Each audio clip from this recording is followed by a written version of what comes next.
అని మరొక్కసారి మీ ద్వారా గౌరవ సభ్యులకు తెలియజేస్తున్నాం. Question number 4054, Afendi ji. I put the question, sir. Honorable Minister.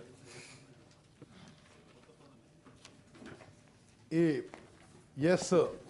The government has promised to provide new food security cards, ration cards, to all eligible BPL families in the state.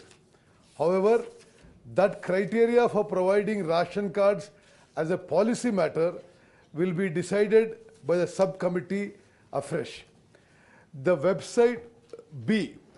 website for food security card is not open currently. So as per the procedure, the food security card applications which are to be received in the site are not received.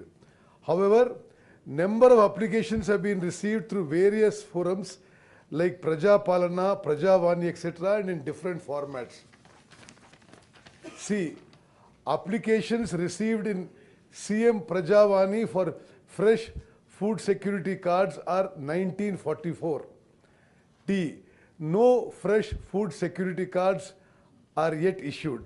Chairman sir, with your permission, I'll just add one or two things. ఈ ప్రభుత్వము కొత్త ration cards issue చేయాలని నిర్ణయం తీసుకున్నాము.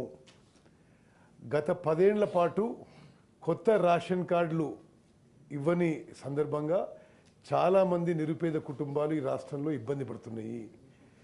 మా ప్రభుత్వం తీసుకున్న నిర్ణయం రేషన్ కార్డ్స్ ఆరోగ్యశ్రీకి వేరు కార్డ్స్ ఇష్యూ చేయబోతున్నాము. రేషన్ కోసమే రేషన్ కార్డ్ ఉపయోగపడుతుంది. ఆరోగ్యశ్రీకి విడిగా సపరేట్గా కార్డు ఇష్యూ చేయబోతున్నాము. ఈ కొత్తగా ఇష్యూ చేసే రేషన్ కార్డుకి రాష్ట్రంలో ఉన్న బీపీఎల్ కుటుంబాలందరికీ ఇష్యూ చేయబోతున్నాము. అదేవిధంగా ఆరోగ్యశ్రీ కార్డుకి కొంత క్రైటీరియా పెట్టుకొని దాన్ని కూడా కొత్తగా కార్డ్స్ ఇష్యూ చేయబోతున్నాము. రేషన్ కార్డుకి ఏమి క్రైటీరియా, ఆరోగ్యశ్రీ కార్డుకి ఏం క్రైటీరియా అనేది క్యాబినెట్ సబ్ కమిటీ డిసైడ్ చేస్తుంది. ఆ తర్వాత అందరి దగ్గర అప్లికేషన్ తీసుకొని అందరికీ కొత్త రేషన్ కార్డ్స్ ఇవ్వబోతున్నాము.